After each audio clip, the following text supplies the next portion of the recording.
is irreversible.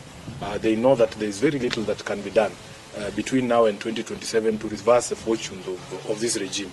So you can see that they have become irritated, agitated. The young Kenyans on social media have succeeded in getting under their skin. If you go to a function and speaker after speaker is only talking about social media and curtailing the freedoms of the young people, lecturing us about respecting other people, and yet these are some of the vilest politicians on the mic. They themselves cannot show you the respect that they want other people to show them.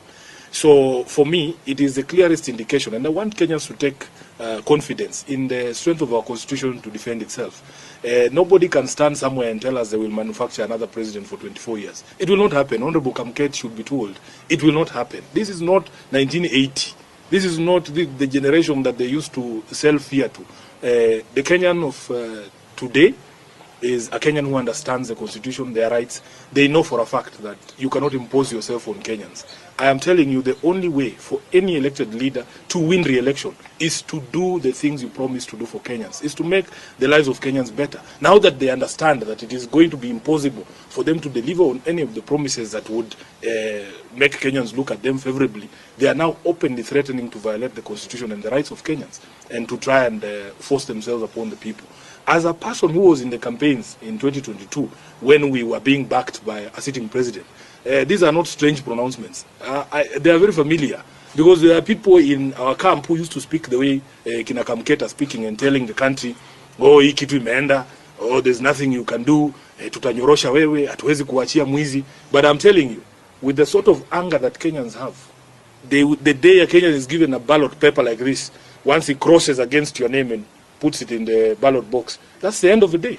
That's the end of everything. So I want to assure Kenyans that this chest stamping should not scare anybody.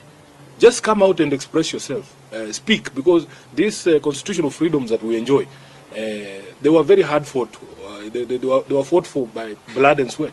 You know, you can see that there's a lot of nostalgia from the old Kanu hawks to go back to those days where you could just abduct someone and throw them into a prison without trial. But at least that was the law then.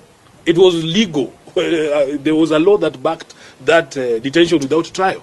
But that law does not exist anymore. The constitution now requires that if you arrest somebody, you have to produce them to court within 24 hours and charge them. And you have to demonstrate to the magistrate why you need to hold them in custody. The reason why they are abducting these young people is because there is no law that exists that says you cannot insult a leader. There is no law that says that you cannot insult the president. In fact, our High Court has already said that the freedom of expression extends to insults. The freedom of expression does not mean I have to be nice to you. It doesn't mean that I am forced to say things that you want to hear. Freedom of expression means I have to speak the way I see things. And instead of them addressing, why are Kenyans so angry? How did we get here? Because after the president was elected in 2022, by all accounts, William Ruto was one of the most popular politicians in the country. What did he do in the intervening period to lead to a place where he's being insulted left, right, and center?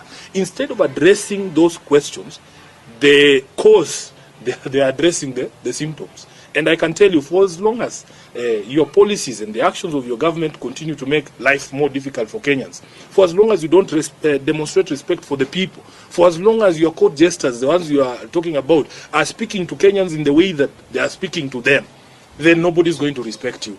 Respect is earned. It's not something you force. You cannot force people to respect you. Respect is earned from how you conduct yourself, how you relate with people, how you demonstrate respect for the people as required under Chapter 6 of the Constitution. So unfortunately for him, he is surrounded by people who have decided that they have to tear him down. They are going to take him down. If there's anybody to be blamed for the one-term presidency of Ruto, it will be Kamket, it will be Oscar Sudi, and the likes who are surrounding him there, giving him bad advice, including my uncle Atwoli. Speeches from some of the leaders that you've mentioned. And of course, I saw what